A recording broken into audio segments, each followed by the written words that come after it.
čakáme na veľmi napínavý duel.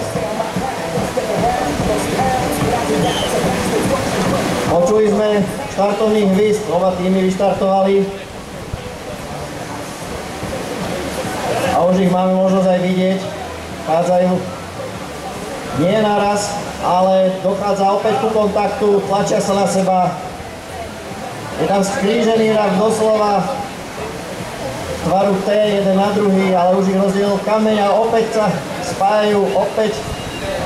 Je to veľmi napínavé, len metre delia špice raftov. Momentálne už sa zavesili skôr za sebou a skáču v trubke cez valce. Česi vedú, Anglicko Great Britain na druhom mieste, ale delia ich od seba asi 5 metrov.